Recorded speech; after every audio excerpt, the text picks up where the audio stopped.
स्वागत है आपका केकेएस इको ज्ञान गंगा में। और हमारा टॉपिक है लॉन्ग रन प्रोडक्शन फंक्शन, दीर्घकालीन उत्पादन फलन। अब दीर्घकाल समय की वो अवधि होती है जिसमें सभी साधन क्या होते हैं, वेरिएबल होते हैं। तो यहाँ जो प्रोड्यूसर है, जो उत्पादन करता है, वो अपने स्केल ऑफ प्रोडक्शन में चेंज कर सकता है। नाउ दो बातें होती हैं, एक होता है लेवल ऑफ प्रोडक्शन और एक होता है change of production. Level of production क्या होता है कि मान लो एक उत्पादक डेली की 1000 यूनिट बनाता है और वो करंट में 600 यूनिट बना रहा है। अगर वो 600 से 700, 800 और 1000 तक लेकर जाता है तो उसको हम बोलते हैं लेवल ऑफ प्रोडक्शन। बट अगर वो इस 1000 यूनिट से ज्यादा बनाना शुरू कर दे डेली का, तो वो हो जाएगा change in scale of production, कि उसने अपने प्रोडक्शन की स्केल में क्या किया है, चेंज किया है। नाउ दीर्घकाल में क्या होता है, उसके सभी साधन परिवर्तनशील हैं, तो वो दोनों साधनों को चेंज करेगा।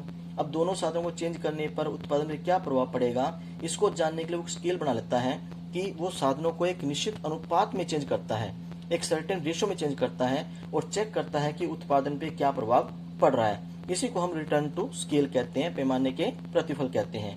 पैमाने प्रतिफल क्या है?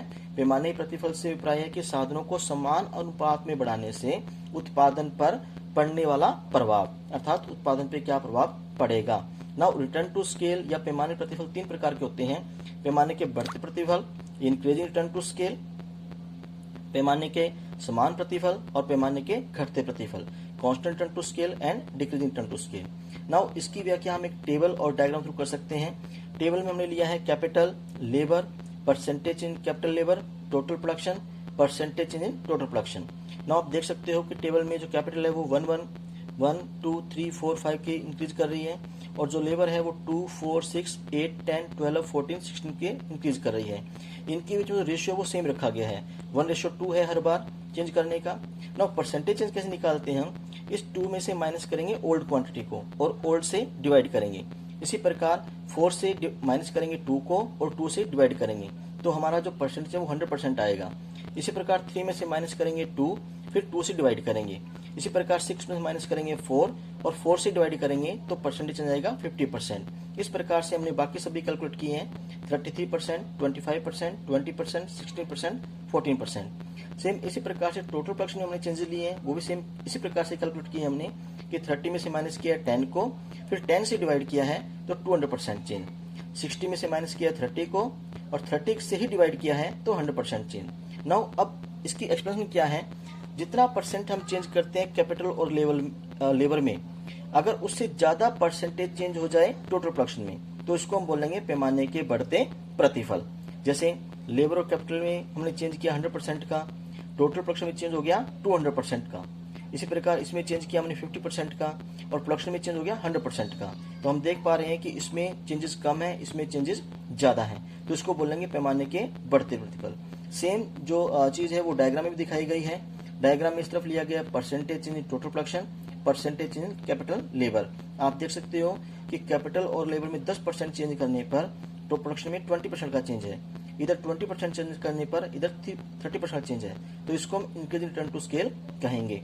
नाउ सेकंड इज कि जितना परसेंट हम चेंज करते हैं कैपिटल और लेबर में, अगर उतना ही परसेंट चेंज हो जाए किसमें, टोटल प्रोडक्शन में, तो उसको हम कहेंगे समान प्रतिफल, यानी constant return to scale. Same concept को हमने डायग्राम से एक्सप्लेन किया है। सेम यहाँ पे कैपिटल और लेबर में 10% चेंज किया तो टोटल प्रोडक्शन में 10% चेंज है, इसमें 20% चेंज किया, इसमें भी 20% का चेंज है, तो इसको हम बोलेंगे कांस्टेंट रिटर्न टू स्केल।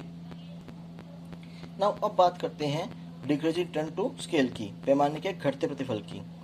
पैमाने के घटते प्रतिफल क्या है कि जब percentage change in capital labour ज्यादा हो percentage change in total production से, तो उसको हम बोलेंगे पैमाने के घटते प्रतिफल। जैसे टेबल में हमने 20% चेंज किया कैपिटल लेबर में और इसके फलस्वरूप टोटल प्रोडक्शन चेंज हुआ हमारा 10%। इधर हमने 16% चेंज किया, इधर चेंज हुआ 9%, इधर चेंज किया 14%, इधर चेंज हुआ 4%। सेम कंसेप्ट को हम डायग्राम थ्रू एक्सप्लेन किया है। डायग्राम में क्या है कि कैपिटल लेबर में हमने 20% चेंज किया, उसके फलस्वरूप जो टोटल प्रोडक्शन है वो हमारा 10% चेंज होता है।